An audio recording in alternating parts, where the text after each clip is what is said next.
যে আল্লাহ আমাকে আপনাকে মসজিদে এসে ফজরের নামাজ জামাতের সহিত আদায় করার তৌফিক দান করলেন। এই জন্য আমরা সবাই শুকরিয়া জ্ঞাপন করে বলি আলহামদুলিল্লাহ। আলহামদুলিল্লাহ। আমাদের আজকের আলোচনার বিষয় জামাতে নামাজ পড়া। জামাতে নামাজ পড়া আমরা অনেকেই জানি যে বলছে একাকী নামাজ পড়ার চেয়ে জামাতে নামাজ পড়া 27 গুণ বেশি হবে। এটা শুনছেন না? যে একা একা নামাজ পড়ার চেয়ে 27 মানে জামাতে নামাজ পড়া 27 গুণ বেশি সব। আবার কেউ বলছে 25 গুণ সব। তাহলে আপনি সব যদি বিবেচনা করেন সেই হিসাবেও আপনি জামাতকে গুরুত্ব দেওয়া উচিত। আবার নবী করিম সাল্লাল্লাহু আলাইহি ওয়াসাল্লাম বলছেন যে একা একা মানে 4 জন মানুষ নামাজ পড়ার চেয়ে দুজনের জামাত করা উত্তম, মানে ভালো। মানে একলা 4 জন মানুষ নামাজ পড়ে, তার চেয়ে 2 জন মানুষ যদি একত্রিত হয়ে জামাতে নামাজ পড়ে সেটা হবে উত্তম।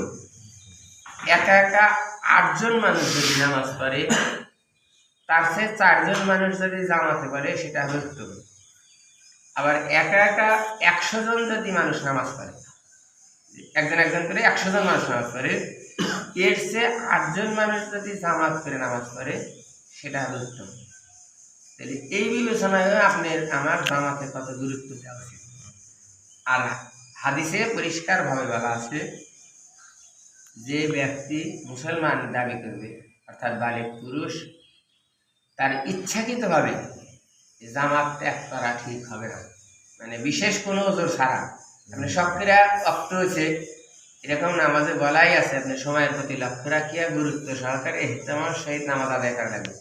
আপনি যখন একা একা পড়বেন তখন আর আপনি ওই টাইমের খেয়াল থাকবে না, মনে হবে কি পরে নি মনে পরে করবো না। তাহলে এইটা হইলে হইল না। তাহলে ইচ্ছাকৃতভাবে কেউ যদি জামাত ত্যাগ করে তাকে বলা হয়েছে যে সে অনেক বড় গুনাহগার হবে, ইসলাম থেকে বের হয়ে যাওয়ার মতো মানে গুনাহগারের কথা বলা হয়েছে। তাহলে আমার আপনার উচিত হলো সময়ের প্রতি লক্ষ্য রাখা, অক্তের প্রতি খেয়াল রাখা, অবশ্যই অবশ্যই জামাতে শরীক হয়ে নামাজ পড়া। বিশেষ কোনো ওজোর বিশেষ কোনো সমস্যার কারণে আপনি শরীর পাচ্ছিল না, এমন কোনো অসুবিধার মধ্যে ছিলেন, সেই ক্ষেত্রে আপনি জামাত মিস হইতেও পারে, সেটা বেকার 2-1 দিন 2-1 বার হতে পারে। কিন্তু আপনি ইচ্ছা করে শখ করে জহর করলেন, আসর করলেন না, আসর করলেন, মাগরিব করলেন না, এরকম না। আল্লাহ পাক আমাকে আপনাকে প্রতিদিন 5 ওয়াক্ত নামাজ জামাতের সহিত আদায় করার মাধ্যমে আল্লাহর সন্তুষ্টি যাতে অর্জন করা যায় আল্লাহ সেই তৌফিক দান করুক। আমিন।